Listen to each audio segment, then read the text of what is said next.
এক দোকানদার সাহাবী যুদ্ধের ময়দানে জিহাদের ময়দানে চলে গেল। তার স্ত্রী পর্দা করিয়া দোকানের মধ্যে বসছে।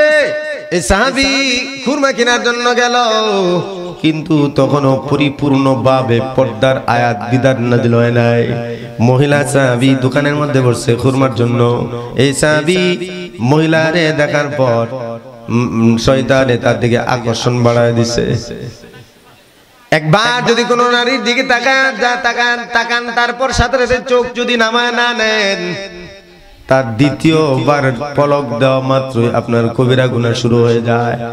কারণ রাসূল বলেন, ইয়া আলী ফাইন্না লাকান নাজরাতাল উলা ওয়া লাইসা লাকাল আখিরা। আলী রে, একবার পর্যন্ত তুমি দেখতে পারবে এটা পুরুষ না নারী। পলক পরা মাত্রই যদি বুঝে নাও এটা নারী, তাহলে সাথে সাথেই তোমার চোখ নামায় নিতে হবে। দ্বিতীয়বার চোখ তুলে নারীর দিকে তাকানো তোমার জন্য জায়েজ নাই।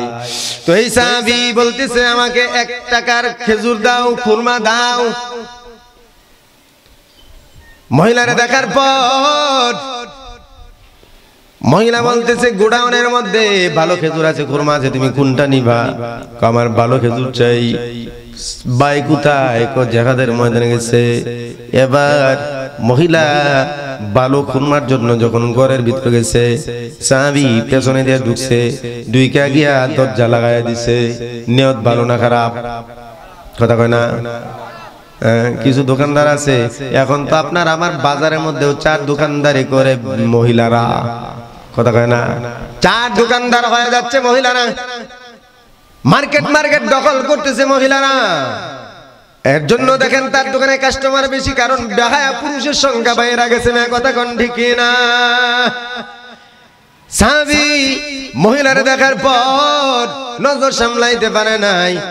এমনকি রাসূল এক হাদিসের মধ্যে ফরমান, বেপরদা নারী যখন রাস্তা দেয়া হইতে যায়, শয়তান তখন পুরুষ দেখা মাত্রই পুরুষের সামনে ঢুল নিয়ে বাজনাবাজনি শুরু করে দেয়, পুরুষের গায়ে তাল তুলিয়া দেয়, আর পুরুষ মায়ের দিকে আকর্ষণ নিয়ে আগায়া যায়।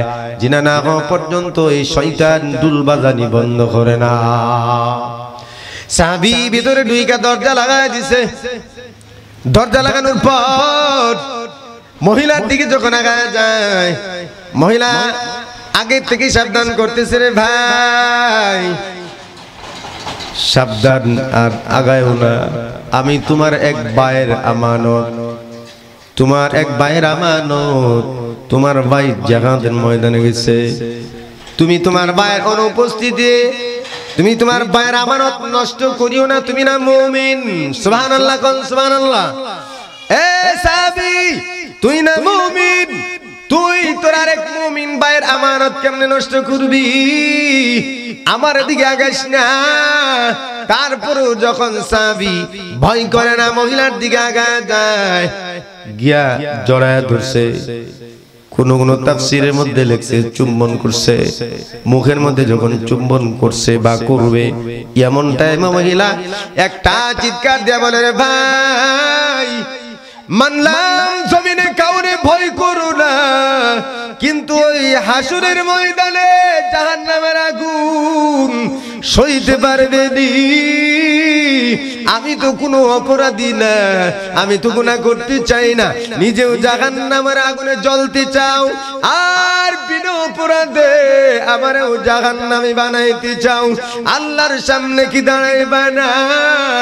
এমন কথা যখন মহিলা সাহাবী বলল, সাহাবীর মনে তখন জাহান্নামের আগুন বেশি উঠছে।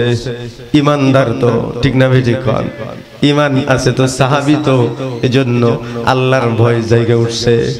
সাথে সাথে দরজা খুলিয়া একটা দৌড় আর চিৎকার করিয়া রাস্তা দিয়ে যায়, আর ডাক দিয়া কয়, আমি হালাক হয়ে গেছি, আমি ধ্বংস হয়ে গেছি, আমি জাহান্নামী হয়ে গেছি। আর আপনি অপরাধী, আপনার 5 জন প্রত্যক্ষ সাক্ষী আছে, তারপরও আপনার অপরাধী বানানো যায় না, প্রমাণ করা যায় না। কথা কোন ঠিক না? সাহাবায়ে কেরামের ঈমান দেখেন কেমন ভাবে তারা গোলামি করছে। সাহাবী বের হয়ে রাস্তা দিয়ে চিৎকার করে বলতেছে, আমি জাহান্নামী হয়ে গেছি, আর কাঁদতেছে। রাস্তা দিয়ে যায়, মানুষ তাকায় আছে। বলে কি এমন সাহাবীরা? এইমাত্র দেখলাম ভালো, যখন বলে জাহান্নামে হয়ে গেছে, চিৎকারের আওয়াজে বোঝা যায় বড় ধরনের কোনো গুনাহ করে ফেলছে। আপনি আমি তো গুনাহ খালি গোপন রাখতে চাই, ঠিক না? সাহাবায়ে কেরাম যতক্ষণ পর্যন্ত মাফ না পাইতেন ততক্ষণ পর্যন্ত কান্না বন্ধ করতো না। এখানে তো সাহাবায়ে কেরাম আর আমাদের মধ্যে পার্থক্য। সাহাবায়ে কেরাম সগীরা গুনাহ হয়ে গেলেও তওবা না করে মাফ না হওয়া পর্যন্ত শান্তি পাইতো না। আপনি আমি ডেইলি কবিরা গুনাহ করি, কিন্তু আমার আপনার মনে হয় না। আমি কথা কোন ঠিক না? আল্লাহ পাক কোরআনে কারীমের মধ্যে বলেন, ইউতাজতানিবু কাবাইরা মা তুনহাউনা আনহু নুকাফিরু আনকুম সাইয়্যাতিকুম ওয়া নুদখিলকুম মুদখালান কারীমা। আল্লাহ বলেন, ইনসানের দল, তোমরা যদি কবিরা গুনাহগুলো ছাড়তে পারো, তোমরা যদি বড় বড় গুনাহগুলো ছেড়ে দাও, তাহলে ছোট ছোট গুনাহ আমি আল্লাহ নিজের থেকেই মাফ করে দিব। আর আস্তে কোন সুবহানাল্লাহ, দুপুরে খান নাই আপনারা? আর একটু জোরে বলেন সুবহানাল্লাহ। বললে লাভ না লস? তাহলে আস্তে কোন খেয়া, কিন্তু নগদ টাকা পাইলে তো এখন সবার কোমর বেদনা ভালো হয়ে যাবে, টাকার জন্য দৌড় দিবেন। কথা কোন ঠিক না? ঠিক। রাসূল বলেন, উম্মতির দল, কোন বান্দা বান্দি যখন সুবহানাল্লাহর আওয়াজ দেয়, এই আওয়াজ যত দূর পর্যন্ত যায়, ডান দিক বাম দিক পেছন দিক সামনের দিক উপর দিক চতুর্দিকে যত দূর পর্যন্ত আওয়াজ যায়, রাসূল বলেন এই আওয়াজের মাইলের ভিতরে, এই সীমানার ভিতরে যত গাছপালা কীট পতঙ্গ তুরলতা যা আছে, হাসরের ময়দানে আল্লাহর আদালতে এই কীট পতঙ্গ পিপিলিকা পর্যন্ত আল্লাহর আদালতে বান্দার জন্য সুপারিশ করবে। সুবহানাল্লাহ খান। এজন্য কিছু জিকির আজকার তো তাসবিহ তাহলিল তো আদায় করা দরকার। মিয়া কথা কোন ঠিক কি না? সুবহানাল্লাহ তাসবিহ জপবেন, আলহামদুলিল্লাহ পড়বেন, আল্লাহু আকবার পড়বেন, এই তাসবিহগুলো আদায় করবেন, আপনার আমলের কিছু পুঁজি হয়ে যাবে। যেখানে বসে পড়বেন সেই জায়গা আপনার জন্য সাক্ষী হয়ে যাবে। সুবহানাল্লাহ খান। এবার সাহাবী যখন রাস্তা দিয়ে হাইটে যাইতেছে, চিৎকার করে করে কান্দে, কান্না বন্ধ হয় না। মানুষ মারা গেলে যেমন ভাবে চিৎকার করে এমন ভাবে চিল্লা চিল্লা কান্দতেছে। এরপর প্রথম গেলেন হযরতে উমরের কাছে, সালাম দিয়ে বলতেছে, ভাই উমর, আমি তো জাহান্নামী হয়ে গেছি। এজন্য একজন মুরব্বী লাগে, এক মুমিনদের একজন মুরব্বী লাগে, একজন শায়েখ লাগে, একজন পীর লাগে, একজন আলেম লাগে, যার সাথে পরামর্শ করবে গুনাহ থেকে কেমনে বাঁচা যায়, গুনাহ থেকে তওবা কেমনে করা যায়, বুদ্ধি নেওয়ার জন্য, পরামর্শ নেওয়ার জন্য। মিয়া কথা কোন ঠিক কি না? শরীরের বডি ফিটনেসে যদি অসুস্থতা দেখা দেয়, তাহলে ডাক্তারের জন্য পাগল হয়ে যান, পরামর্শ নেন। তাহলে আপনার মানসিক শক্তি, আপনার আত্মা ঈমান দুর্বল না সবল, আমল ঠিক না বেঠিক, এটা যাচাইয়ের জন্য তো একজন রূহানি ডাক্তার দরকার, ঠিক না?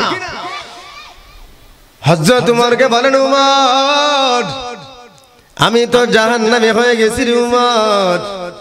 হযরত উমর বলেন, পাগলামি করিস না, খুলে বল। সাহাবী বলেন, ভাই কেমনে বলবো, মুখ দিয়ে তো কথাই আবার বের হয় না। হযরত উমর বলেন, বুঝতে পারলাম বড় ধরনের কোন কবিরা গুনাহ তোর হয়ে গেছে। হ্যাঁ ভাই। হযরত উমর বলেন, একটা কাজ কর, আমার কাছে বলছিস কিন্তু আর কারো কাছে বলিস না, কারণ রাসূল হাদিসের মধ্যে বলছেন যেই গুনাহ গোপনে হয়, একটু খেয়াল করেন, যেই গুনাহ গোপনে হয় ওই গুনাহ গোপনেই মাফ চেয়ে নেবেন আল্লাহর কাছে। সুবহানাল্লাহ। না রাসূল বলছেন, উম্মতের দল, যদি কোনো গুনাহ গোপনে হয়ে যায়, এই গুনার কথা কারো কাছে বইলো না, সাক্ষী বাড়ায়ও না। গুনাহ গোপনে হয়ে গেছে, রাতের আধারে আল্লাহর কাছে গোপনে কান্না করে করে গুনাহ মাফ নিয়ে নাও। সুবহানাল্লাহ বলেন। হযরত আবু হুরায়রা থেকে বর্ণিত, রাসূল বলেন, যদি কোনো বান্দা, এমন কিছু বান্দা আছে জমিনের মধ্যে যারা রাতের আধারে গুনাহ করে নির্জনে একা একা, কেউ জানলো না দেখলো না, কোনো সাক্ষী নাই, কিন্তু বোকা বান্দা সকাল বেলায় বন্ধু বান্ধবের কাছে বলে দেয়, আছে না নাই, বলে দেয়। রাসূল বলেন, উম্মতের দল, তোমার গুনার যদি সাক্ষী না থাকে, যদি গোপনে তওবা করো, আল্লাহ পাক হাসরের ময়দানে তোমার এই গুনাহ কিন্তু মানুষের সামনে আনবে না। সুবহানাল্লাহ।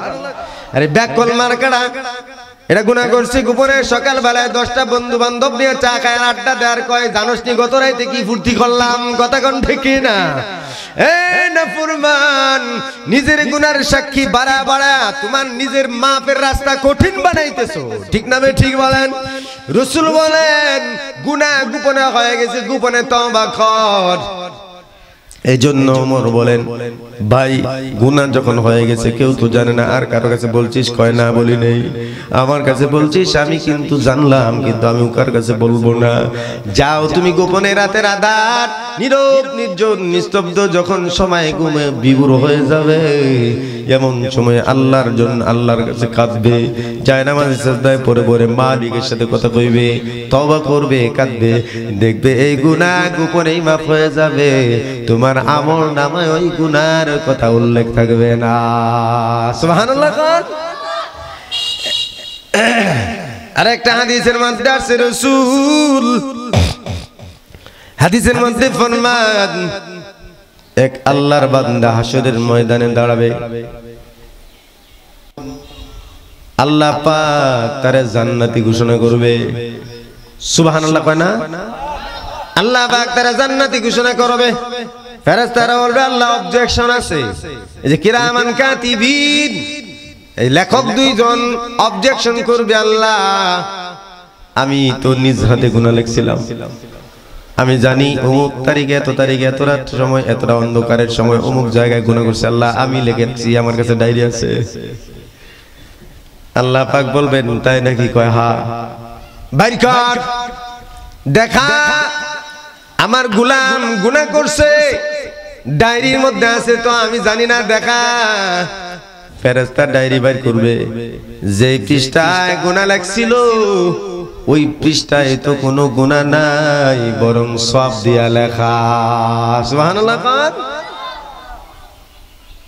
ফেরেশতা বলবে, আল্লাহ এটা কি? আল্লাহ বলবেন, কি হইল? কই যে গুনাহ যেখানে ছিল সেখানে নেক দেখা যায়। আল্লাহ আমার ভালো করে মনে আছে, আমি এই জায়গায় কিন্তু গুনাহ লিখছিলাম। আল্লাহ বলবেন, নেকি আইলো কেমনে? কয় আল্লাহ এটাও তো আমি বুঝতেছি না। কয় তার আরো লেখা আছে গুনাহ? কয় হ্যাঁ। একটা একটা বাইর কর। বাইর করবে, যত জায়গায় যত পৃষ্ঠায় সব জায়গায় গুনার জায়গায় নেক দিয়া ভরা। জোরে কোন সুবহানাল্লাহ। আর একটু জোরে বলেন, জোরে বলেন। আল্লাহ বলেন, ইল্লা মান তাবা ওয়া আমানা ওয়া আমিলা আমালান সালিহা ফাউলাইকা ইউবাদদিলুল্লাহু সাইয়্যাতিহিম হাসানাত। আল্লাহ বলেন, ঈমানদার বান্দা ঈমান আনার পর যখন নেক আমল করে, বান্দা যখন তওবা করিয়া দেয়, বান্দার গুনাহগুলোরে আমি আল্লাহ নেকির দ্বারা বদলায় দেই। সুবহানাল্লাহ। কোন ফাউলাইকা ইউবাদদিলুল্লাহু সাইয়্যাতিহিম হাসানাত। আল্লাহ পাক ওই গুনাহগুলোরে সওয়াবের দ্বারা নেকির দ্বারা বদলায় দেন। এজন্য তওবা করা লাগবে, কথা কয় না? তওবা করবেন, গুনার জায়গায় নেক চলে আসবে। সুবহানাল্লাহ। খান বান্দা দাঁড়ায় আছে আর মুস্কি মুস্কি হাসে, আমার গুনাহ ছিল, আমিও করছি, আমিও জানি, ফেরেশতাও জানে, কিন্তু গুনাহ নাই, নেক আসলো কেমনে, কি হয়ে গেল আমিও বুঝলাম না। এবার ফেরেশতা ডাক দিয়ে বলবে, আল্লাহ গো, নিজ হাতে গুনাহ লিখলাম, সেখানে গুনাহ নাই, কিন্তু আমল নামায় নেকি আছে। ও মালিক, কখন কেমনে হয়ে গেল একটু তো বললা না? আল্লাহ ডাক দিয়া কয়, রে ফেরেশতা, এটা আমার গোলাম আমি বানাইছি, আমার আর আমার গোলামের মাঝে একটা আলাদা কানেকশন আছে, যেটা তোরা খবর রাখিস না। সুবহানাল্লাহ। এই তুই গুনাহ লেখা, তোর ডিউটি শেষ, কিন্তু রাতের আধার আমার গোলাম যখন নির্জনে একা একা বইসা যায় না, মাঝে বইসা চোখের পানি ছেড়ে ছেড়ে কাঁদছিল আর আমার কাছে মাফ চাইছিল, আমি আল্লাহ নিজ কুদরতি হাতে আমার বান্দার চোখের পানি মুছে দিলাম আর তার গুনাহগুলো বদলা আর নেক দিয়া লেখা দিছি আমি আল্লাহ আমার কুদরতি হাত দিয়া। আমি আমার গোলাম আর আমার মাঝে একটা আলাদা সম্পর্ক আছে, এটা তোরা ফেরেশতারাও জানবি না, এজন্য রে ফেরেশতাদের দল, আমি যখন আমার বান্দার তওবা কবুল করলাম, গুনাহ সবগুলো মুইসা দিয়া সে জায়গায় নেকির দ্বারা পরিবর্তন করে দিলাম। কারণ আমার বান্দা যখন কাঁদছে, বান্দার চোখের পানি দেখে আমার এত মায়া লাগছে, বান্দার কলিজায় এত কষ্ট দেখে আমার এত মায়া লাগছে, আমি আর সইতে পারি নাই। আমি আল্লাহ তখন আমার এই গোলাম রে জান্নাতি বানায় দিলাম। যে জান্নাতে যাবে তার আমলনামায় গুনাহ থাকলে যাইতে পারবে? এজন্য আল্লাহ গোপনে এই সব কাম সারে দিয়েছে। সুবহানাল্লাহ। এজন্য ভাই সাহাবী হযরত উমরের কিনারায় যখন কাঁদতেছে, ওমর বলে গুনার কথা আর কারো কাছে বলিস না, গোপনে মাফ চায় না, আল্লাহ তাআলা মাফ করে দিবে, কেউ জানবে না। এবার নৈরাশ হইয়া হযরত উমরের দরবার থেকে নৈরাশ হইয়া সাহাবী চলে গেলেন হযরত আবু বকর দয়ার সাগরের কাছে। কারণ আবু বকরের মতো মায়া তো আর কারো কলিজায় নাই, ঠিক না? হযরত আবু বকর কলিজার মানুষ, মায়ার মানুষ, কলিজার মধ্যে শুধু দয়া আর দয়া। এমন রহম দিলওয়ালা আবু বকর, ওই যে আরহামু উম্মতি বিউম্মতি আবু বকর, আল্লাহ রাসূল বলেন আমার উম্মতের মধ্যে সবথেকে রহম দিলওয়ালা মানুষটার নাম হলো হযরত আবু বকর। সুবহানাল্লাহ। আবু বকরের কিনারায় গিয়া সালাম দিয়া কাঁদতেছে আর বলতেছে, ভাই আবু বকর, এই যে তোমার ভাই তো জাহান্নামে হয়ে গেল। আবু বকর এই সাহাবীর কান্না দেখে নিজেও কান্না শুরু করে দিছে। কিছু মানুষ আছে দেখবেন, আরেকজনের কান্না দেখলে, চোখে পানি দেখলে নিজে কান্না শুরু করে দেয়। আবেগ একটু বেশি আছে না নাই? চোখে পানি দেখলে পানি এসে যায়। হযরত আবু বকর এমন নরম দিলওয়ালা, রহম দিলওয়ালা সাহাবীর চোখে পানি দেখা আবু বকরও কান্দে, কিন্তু সাহাবী কেন কান্দে এটা আবু বকর জানে না। এবার সাহাবী প্রশ্ন করে, ভাই আবু বকর আপনি কান্দেন কেন? আবু বকর কয়, তুমি কান্দো কেন? আমি তো কান্দি, আমি গুনাহ করছি, আমি তো তোমার দেখা দেখি কান্দি। সুবহানাল্লাহ খান। এবার হযরত আবু বকর প্রশ্ন করেন, ভাই কেন কান্দতেছ আমার একটু খুলে বলো। এবার সাহাবী ডাকতে কয়, ভাই আবু বকর তোমার ভাই জাহান্নামী হয়ে গেছে, তোমার ভাই এমন জিনা করছে, এমন গুনাহ করছে, এমন কবিরা গুনায় লিপ্ত হয়ে গেছে, জাহান্নাম ছাড়া গতি নাই। এবার হযরত আবু বকর শান্ত হয়ে বলেন, ভাই মুখটা বন্ধ কর, কারণ তারা তো সব জানে রাসূল যেভাবে শিখাইছে, ঠিক না ঠিক? এ ভাই না বুঝে তোর লগে কাঁদছি, মুখটা বন্ধ কর। এই কথাটা জবান দিয়া আর কারো কানে বলিস না। কাউরে বলছিস উমরের কাছে বলছিলাম, আরো কারো কাছে বলছিস আপনার কাছে বললাম, আর কারো কাছে বলিস না। চুপচাপ বাড়ি চলে যা, একা একা যায় নামাজে বসে আল্লাহর সাথে কথা কয়, তওবা কর, কাঁদবি, আর কোন মানুষের কাছে বলবি না। এবার হযরত আবু বকর যখন ফিরায় দিল, চলে গেলেন রাসূলের দরবারে। জোরে সুবহানাল্লাহ। কারণ একজনে আছেন যিনি রাহমাতুল লিল আলামিন, কথা কোন ঠিক না ঠিক? যিনি শুধু মুসলমান নয়, বেঈমানদের দরদ বুঝতেন, যিনি জানোয়ারের দরদ বুঝতেন, তিনি হলেন রাহমাতুল লিল আলামিন, ইমামুল মুরসালিন, সাইয়্যিদুল মুরসালিন, খাতামুন নবিয়্যিন, আমার আপনার নবী মুহাম্মদুর রাসূলুল্লাহ সাল্লাল্লাহু আলাইহি ওয়াসাল্লাম, দয়ার সাগর যিনি। চলে গেলেন রাসূলের দরবারে। নামাজের সময় হয়ে গেছে, আসরের। কোন নামাজ? কথা কয় না, কষ্ট হইতেছে নাকি আপনাদের? আসরের নামাজ আমগোর সামনে আইতেছে নাকি? আসরের নামাজের সময় হয়ে গেছে। রাসূলের কিনারায় গিয়া সাহাবী সালাম দিছে। সালাম দেওয়ার পর বলতেছে, আল্লাহ রাসূল আপনার এই সাহাবী জাহান্নামে হয়ে গেছে গা। রাসূল গুনার সাক্ষী হইতে চান নাই কোনদিন। যদি কোন সাহাবী আয়েশা গুনার কথা বলতো, রাসূল মুখ ফেরায় নিতেন আর বুঝাইতেন, আমার কাছে বলিস না, আল্লাহর কাছে কও। সুবহানাল্লাহ। এবার সাহাবী যখন রাসূলের কাছে বলতেছে, ও পয়গম্বর আপনার এই সাহাবী জাহান্নামে হয়ে গেছে, রাসূল মুখ ফেরায় নিছেন আরেক দিকে। আবার যখন ডান দিকে গেলেন, আবার রাসূল মুখ ফেরায় নিলেন বাম দিকে। আবার যখন গেলেন ডান দিকে, আবার বলতেছে, রাসূল একটু তাকান, আমি তো জাহান্নামী হয়ে গেছি। রাসূল আবার মুখ ফিরায় নিলেন। এবার নামাজের আজান হয়ে গেছে। বেলাল যখন আজান দিল, আল্লাহ রাসূল কয়, নামাজ পড়। কি পড়? জোরে কান। রাসূল কোন জবাব দিছে? কোন জবাব দেয় নাই। রাসূল বলেন নামাজ পড়। নামাজ পড়ার পর আবার সাহাবী আয়েশা হাজির। রাসূল কিছুই তো বললেন না, কলিজায় বড় দুঃখ, এত যন্ত্রণা নিয়ে আমার নিঃশ্বাস বন্ধ হয়ে আসছে, এই গুনাহ নিয়ে যদি আমি কবরে যাই জাহান্নাম ছাড়া আমার গতি নাই। ও রাসূল একটু তো বলেন এই গোলাম এখন কি করবে, কেমনে মাপ পাইবে, কেমনে এই কবিরা গুনাহ থেকে তওবা করবে? আবার যখন এইভাবে রাসূলের কিনারায় গিয়া কাঁদতেছে, এবার রাসূল মুস্কি হাসা দিছে, জোরে কোন সুবহানাল্লাহ। আরেক বর্ণনা আছে রাসূল নামাজের পর সালাম ফেরা ডাক দিছে, ওই সাহাবীটা কই যে নামাজের আগে কাঁদছিল। এবার এই সাহাবী আসার পর রাসূল ডাক দিয়ে বলে, বল তোর কি হইছে? নামাজের আগে এসেও কানলে, এখনো কাঁদতেছস, কি হইছে? রাসূল রে সাহাবী কান্নার কারণে বলতেই পারে না। আমাদের এমনও হাজার হাজার লাখ লাখ মুসলমান পাওয়া যাবে, মদ খাওয়া, জিনা করা, সুদ খাওয়া, ঘুষ খাওয়া সব অপরাধ আছে, কিন্তু আল্লাহর কসম একদিনও এক ফোঁটা চোখের পানি তার বের হয় না, ঠিক না? অথচ আল্লাহ বলেন ফাল্যাযহাকু কালীলাম ওয়াল্যাবকু কাসীরা। ও বান্দারা বেশি বেশি করে কাঁদ, কম কম করে হাস, আর আমরা হাসি বেশি কান্দি কম। কথা কন না কেন? পায়ে কাটা লাগলে চোখে পানি আসে, হুচট খাইলে চোখে পানি আসে, কেউ কোনো ব্যথা পাইলে চোখে পানি আসে, নিজের গরু গাবিটা মারা গেলেও চোখে পানি আসে, কিন্তু গুনাহ করলে চোখে পানি আসে না। কথা কন ঠিক না? কতটা নির্ভীক হয়ে গেছে জাহান্নামের আগুন থেকে, কতটা লাপরওয়া হয়ে গেছে, কতটা আল্লাহর রাগ থেকে কতটা বেপরোয়া হয়ে গেছে। এই সমস্ত গোলাম যারা যারা আল্লাহর কাহ্হারে ভয় করে না, যারা জাহান্নামের আগুনে ভয় করে না, এরাই তো জাহান্নামের লাকড়ি হবে মিয়া। কথা কোন ঠিক না? রাসূল বলেন হুররিমাতিন নার ওয়ালা সালাসাতি আয়ুন। রাসূল বলেন তিন প্রকার চোখের জন্য জাহান্নামের আগুন হারাম।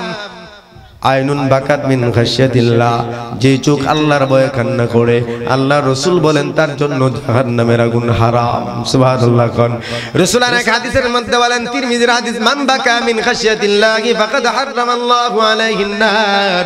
আল্লাহ রাসূল বলেন যে বান্দা আল্লাহর ভয়ে কান্দে তার জাহান্নামের আগুন হারাম হয়ে যায়। সুবহানাল্লাহ। কোন রাসূলের সামনে এভাবে কান্না করার পর আল্লাহ রাসূল এবার মুস্কি যখন হাসতেছেন, সাহাবী ডাক দিয়া কয়, রাসূল গো, আমার কলিজা এত জ্বালা এত কষ্ট, আপনি হাসতেছেন, আমার তো কিছু বুঝে আসতেছে না।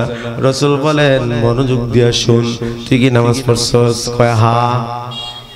নামাজ পড়ছস? জি হ্যাঁ রাসূলুল্লাহ, আপনার পিছনেই তো নামাজ আদায় করলাম। এবার আল্লাহ রাসূল বলেন ইন্নাল হাসানাতি ইউযহিবুনাস সাইয়্যাত। আল্লাহ রাসূল বলেন নামাজ যদি পড়ে থাকিস তাহলে তোর তওবা কবুল হয়ে গেছে। সুবহানাল্লাহ। আর একটু জোরে কর, আর একটু জোরে। হ্যাঁ, জিবরাইল আমিন আয়াত নিয়ে আসছে, তাদের তো কপাল বলা ছিল, তাদের তওবা করলে জিবরাইল আয়াত নিয়ে আইসা তাদেরকে সুসংবাদ দিত না, ঠিক না? ঠিক বলেন। সাহাবীর কান্না, উমরের দরবার রাস্তায় এভাবে কান্না, আবু বকরের দরবার, সব জায়গায় কানতে কানতে দৌড়াদৌড়ি কইরা কলিজায় এত কষ্ট নিয়া রাসূলের দরবারে আইসা কানছে। এটা আমার আল্লাহ দেখতেছে কিনা? এই কথা কয় না, দেখে কি দেখে না? আল্লাহ পাক নামাজের পরে পরেই রাসূলের কাছে জিবরাইল আমিন দিয়া কোরআনের আয়াত কারিমা নাযিল করে দিয়েছে। জোরে বলেন আল্লাহু আকবার, আর জোরে বলেন আল্লাহু আকবার। আসরের নামাজ আদায় করলো, আর নামাজের পরে সূরা আয়াত নাযিল করে দিল, ওয়া আকিমিস সালাতা তারাফাইন নাহারি ওয়া যুলাফাম মিনাল লাইল। নামাজ আদায় কর দিনে দুইবার। কয়বার? কথা কয় না? দিনের দুই অংশ। তাফসীরের মধ্যে লেখছে, ইবনে কাসির লেখছে দুই অংশ, দিনের বেলা দুই অংশের নামাজ হলো ফজর আর আসর। দিনের দুই অংশের নামাজ ফজর আর, কথা কয় না, ফজর আর। আল্লাহ বলেন আকিমিস সালাতা তারাফাইন নাহার, দিনের দুই পাশে নামাজ পড়, ওয়া যুলাফা মিনাল লাইল, এবং রাতের কিছু অংশ। ইন্নাল হাসানাত, নিশ্চয়ই ভালো কাজ, নেক কাজ ইযহিবানা সাইয়্যাত, গুনাহ দূর করে দেয়। সুবহানাল্লাহ বলেন। রাসূল দেখতে কইছে এই যে সেই কখন থেকে তুই রুনাজারি শুরু করছো, কান্দেছো কান্দেছো, তোমার কলিজায় শুধু কান্না কান্না, চোখ দিয়া পানি অনবরত পড়লো। আবু বকরের কাছে গেলি, উমরের কাছে গেলি, কেউ তোরে জায়গা দিল না। শেষ পর্যন্ত যখন আমার কাছে আসলি আমিও তোরে পাত্তা দেই নাই, কিন্তু আমার আল্লাহ আরহামুর রাহিমিন, গফফারুজ যুনুব, রহমতের সাগরের মধ্যে জুস লেগে গেছে তোর ওই বুকের কলিজার কান্নার ঢেউ, এটা কি আল্লাহ তাআলা রহমতের সাগরে ঢেউ খাইছে? সেজন্য আল্লাহ পাক সাথে সাথে এই আয়াতে কারিমা নাজিল করে দিছে। তোর তওবায় এমন খুশি হইছে আল্লাহ পাক, তোর তওবায় এমন খুশি, আয়াত নাজিল না করে আল্লাহ থাকতে পারেন নাই। জোরে বলেন সুবহানাল্লাহ। আল্লাহ রাসূল বলেন সাহাবীরে, নামাজ এমন একটা ইবাদত, নামাজ এমন একটা গোলামি যার মধ্যে সব গোলামি আছে। কথা কয় না, নামাজের মধ্যে ইস্তিগফার আছে, নামাজের মধ্যে দুরুদ আছে, নামাজের মধ্যে তাসবিহ তাহলিল আছে। কথা কয় না গা, আছে না? নামাজ এমন একটা ইবাদত, নামাজ সকল ইবাদতের সমন্বয়। নামাজের মধ্যে তাসবিহ তাহলিল জিকির আজকার কোরআন তেলাওয়াত আছে না নাই? দুরূদ শরীফ, ইস্তিগফার সব কিছু আল্লাহ তাআলা ঢুকায় দিবেন। এজন্য কোন বান্দা যদি নামাজ 5 ওয়াক্ত সঠিকভাবে আদায় করে নেয়, সারা দিনের সব ইবাদতের সমষ্টি সে আদায় করে নেয়। সুবহানাল্লাহ বলেন সুবহানাল্লাহ। আল্লাহর গুণগান আলহামদুলিল্লাহি রাব্বিল আলামিন, নবীর দুরূদ আছে, ইস্তিগফার আছে, আল্লাহর সুবহানা রাব্বিয়াল আযীম আছে। কথা কোন ঠিক না ঠিক? যে বান্দা নামাজ পড়লো না, ও বান্দা আল্লাহর জিম্মা থেকে খারিজ হয়ে যায়। রাসূল বলেন লা হাজ্জা লিমান তারাকাস সালাহ, লা হাজ্জা ফিল ইসলাম, ইসলামের মধ্যে তার কোনো অংশ নাই। লিমান তারাকাস সালাহ, যে ইচ্ছা করে নামাজ ছেড়ে দেয়। রাসূল বলেন as-সালাতু ইমাদুদ্দিন, নামাজ হলো দ্বীনের খুঁটি। আবার রাসূল আর এক হাদিসে বলেন আউয়ালু মা ইউহাসাবু বিহিল আবদু ইয়াউমাল কিয়ামাতি মিনাস সালাহ, হাসরের ময়দানে ইবাদতের বেলায় সবার আগে আল্লাহ পাক নামাজের কথা প্রশ্ন করবে। কিসের কথা বলেন? নামাজ পড়া দরকার আছে না নাই? কথা কয় না, আছে না নাই? এই যে আপনাদের মসজিদ ওয়াক্তিয়া নামাজের সময় কয়জন মুসল্লি থাকে এটা ইমাম সাহেব ভালো জানে। কিছু মুরব্বী বাবারা সারা, মুরব্বী বাবা তাও সবাই না, কিছু মুরব্বী আছে নামাজ পড়ে, ঠিক না বেঠিক? অনেক মুরব্বী আছে দাঁত পইরা গেছে গা, চাপা ভাঙ্গা গেছে গা, হেও টেলিভিশন দেখতেছে চার দোকানে বসে বসে রাত 12টা পর্যন্ত। আছে না নাই? যদি জিজ্ঞেস করেন কেন বাবা এরকম করতেছেন কেন, সময় কাটে না। এই যে সময় গেছে গা অর্ধেক খবর, হেও খবর নেই, ঠিক না বেঠিক? আবার কিছু মুরব্বী আছে গুড়ি খেলে, গুড়ি কি কয়টা রে, ক্যারাম নাকি, ক্যারাম খেলে আমার চোখে দেখা হাজি সাহেব নামাজ তো ক্যারাম খেলতেছে। আস্তাগফিরুল্লাহ। তো এই যে এক অবস্থা, সমাজ এমন ভয়ঙ্কর ভাবে বেনামাজির সংখ্যা বেড়ে চলেছে, এই দেশে গজব আসবে না তো কি আসবে বলেন? কথা কন না কে আপনারা, কথা কন না গা। রাসূল বলেন সাহাবী, তুই যে নামাজ পড়ছো, তোমার চোখের পানি রাস্তা থেকে শুরু করিয়া এখানে আসছো, এই যে মহিলা মনে আছে, মহিলার হাত ধরছে, জড়ায়া ধরলো, চুম্বন করলো বা করতে চাইছে, মনে আছে না? এই হাদিসটা শুনেন, সাহাবী ধরতে চাইছে, কেউ বলেছেন ধরছে বা চুম্বন করছে, কিন্তু মহিলা কিন্তু অনুমতি দেয় নাই, স্বামীর আমানত হেফাজত করছে। কথা কারণ ঠিক না ঠিক? মহিলা সাবধান করছে, রে ভাই তুমি মুমিন, এক মুমিন হইয়া আরেক মুমিনের আমানত কেমনে নষ্ট করো? আমি কিন্তু রাজি না, আমি কিন্তু গুনাহ করতে চাই না, আমি আমার স্বামীর আমানত নষ্ট করতে চাই না, আমি আল্লাহরে ভয় করি, হাসরের ময়দানে দাঁড়াইতে হবে আল্লাহর কাছে। আল্লাহ তাআলা বলেন ওয়া আম্মা মান খাফা মাকাম রাব্বিহি ওয়া নাহান নাফসা আনিল হাওয়া ফা ইন্নাল জান্নাতা হিয়াল মাওয়া। আল্লাহ তাআলা বলেন যে বান্দা বান্দি আমি আল্লাহরে ভয় করে, আমার সামনে দাঁড়ানোরে ভয় করে এবং নফসের খায়সাতকে কন্ট্রোল করে, ফা ইন্নাল জান্নাতা হিয়াল মাওয়া, জান্নাত হবে তার ঠিকানা। সুবহানাল্লাহ। কোন আবার আল্লাহ সূরা রহমানে বলেন ওয়ালিমান খাফা মাকাম রাব্বিহি জান্নাতান, যে তার রবকে ভয় করে তার জন্য দুইটা জান্নাত। সুবহানাল্লাহ। কয় না, যে বান্দা বান্দি তার রবকে ভয় করে, আল্লাহ কয় তারে ডাবল জান্নাত দিমু সুবহানাল্লাহ খান। এজন্য আল্লাহর ভয় যদি কলিজায় থাকে তাহলে গুনাহ থেকে বাঁচা সহজ, ঠিক না বেটি খান? আমাদের সমাজে এখন হামেশাই জিনা ব্যভিচার পরকীয়া লিপ্ত হয়ে গেছে, একজনের বউ নিয়ে আরেকজন ঘুরে, কথা কয় না কে? আপনার ঘর এলাকায় নাই? এই পরকীয়া শুরু হয়ে গেছে, মোবাইল নামের গজব আইসা পরকীয়া বেশি শুরু হয়েছে, কথা কোন ঠিক না বেঠিক? স্বামী বিদেশ তো মাশাআল্লাহ ও নেটওয়ার্ক পায় গেছে আরেকজনের সাথে, কথা কোন ঠিক না বেঠিক? এই যে পরকীয়ার গজব, এই দেখেন সাহাবী কেমনে তার ইজ্জত বাঁচাইলো, ডাক দিয়ে বলে ভাই আমি আল্লাহরে ভয় পাই, হাসরের ময়দানে আল্লাহর সামনে দাঁড়াতে হবে ভয় পাই, জাহান্নামের আগুনকে ভয় পাই, স্বামীর আমানত নষ্ট করতে পারবো না। আল্লাহ দোহাই লাগে রে ভাই তুমি নিজেও জাহান্নামী হয়ো না, আমারেও জাহান্নামী বানায়ো না, কারণ আমি জাহান্নামে যাওয়ার কোনো আগ্রহ নাই। এই কথা বলা মাত্রই ওই সাহাবীর মনেও জাহান্নামের ভয়ের কথা ভেসে উঠছে, আল্লাহর সামনে দাঁড়াতে হবে ভয় উঠছে। এই যদি মহিলা না বলতো, যদি চুপচাপ মেনে নিত, জিনা হয়ে যাইতো, কথা কোন ঠিক না ঠিক? একজন যদি রাজি না হয়, একজন যদি অন্যায় থেকে বাঁচতে চায়, তাহলে আরেকজন কেউ বাঁচানো যায়, ঠিক না? মহিলা যদি রাজি হয়ে যেত তাহলে তো জিনা হয়ে যাইত, ঠিক না বেটি খান?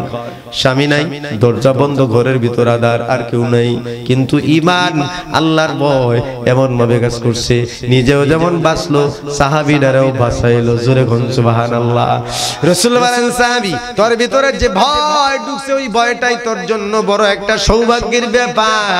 ও সাহাবী কলিজার মধ্যে যে ভয় ঢুকছে তোর, রাস্তা দিয়ে চিল্লাইলি, ওমরের কাছে গেলি, আবু বকরের কাছে গেলি, আমার কাছে আসলি, কেউ তোরে যখন পাত্তা দিল না, ভাঙা হৃদয়ের কান্না সবচাইতে বেশি শুনেন আমার আল্লাহ। মানুষ ভাঙা হৃদয়ের কান্না শুনে না, মানুষ আর হাসি মজাক করে, মানুষ একজনের বিপদ দেখলে আরেকজনের হাসি মজাক করে, কথা কোন ঠিক না ঠিক? কিন্তু ভাঙা মনের কান্না শুধুমাত্র একজন শুনে বেশি, একজন যিনি তোমার হৃদয়ের খবর জানে, যিনি হলেন আলিমুম বিযাতিস সুদূর, যিনি অন্তর্যামী, অন্তরের খবর জানে, কারণ ভাঙার কথা তিনি ভালো জানে, কারণ ওই মনটার কারিগর তিনি, মনটারে বানাইছেন তিনি, যিনি কারিগর তিনিই তো বেশি জানে, কথা কোন ঠিক না ঠিক? মন কোন মানুষের তৈরি না, এটা আল্লাহ তাআলা বানাইছেন, এজন্য মনের খবর বেশি রাখেন আল্লাহ। মানুষ মনের ভিতর ঢুকতে পারে না, মন নিয়ে সিনিমিনি খেলে, কথা কোন ঠিক না ঠিক?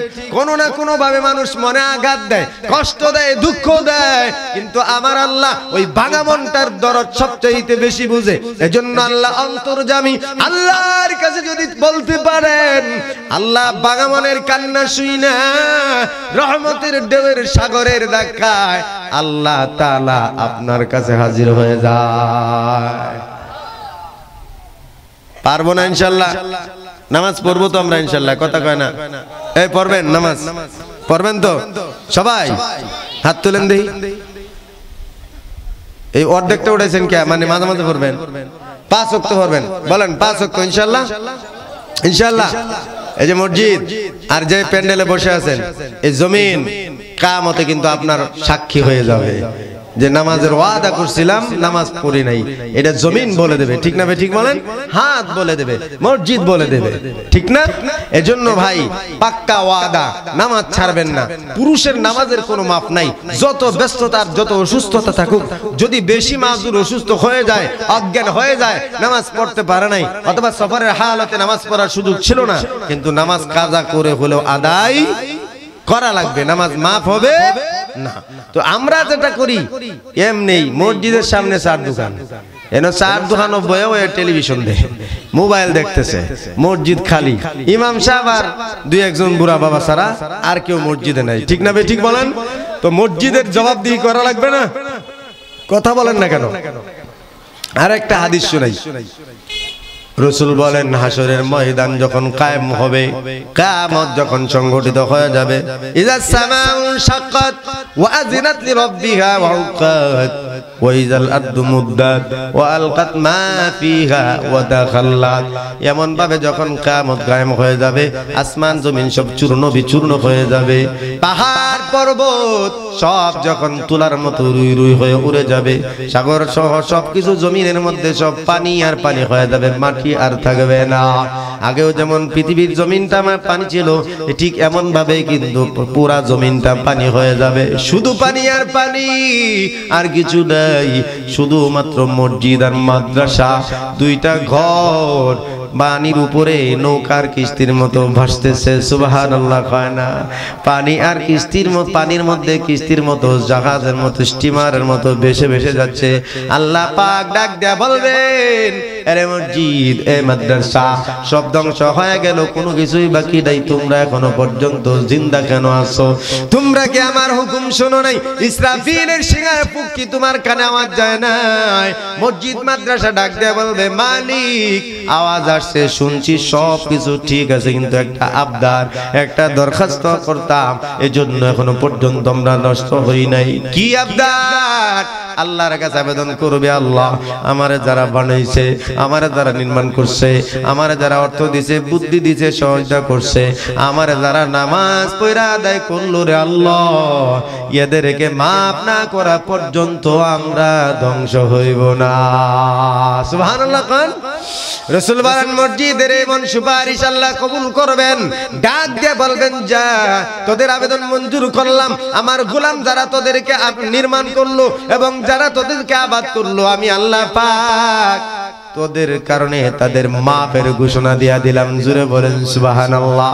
এজন্য আল্লাহ বলেন, ইন্নামা ইয়ামুরু মাসাজিদাল্লাহ মান আমানা বিল্লাহি ওয়াল ইয়াউমিল আখির ওয়া আকামাস সালাতা ওয়া আতাজ যাকাতা ওয়া লাম ইয়াখশা ইল্লাল্লাহ ফাআসা উলাইকা আইয়াকুনু মিনাল মুহতাদিন। আল্লাহ বলেন, যারা ঈমানওয়ালা, যারা আল্লাহর উপর ঈমান আনছে, ঈমানওয়ালা, যারা আখিরাতকে ভয় করে, তারা নামাজ আদায় করে, তারা যাকাত আদায় করে, তারা মসজিদ আবাদ করে, তারা আল্লাহ ছাড়া কাউরে ভয় পায় না, আর তারাই হইল হেদায়েত প্রাপ্তের দল। জুড়ে কোন সুবহানাল্লাহ।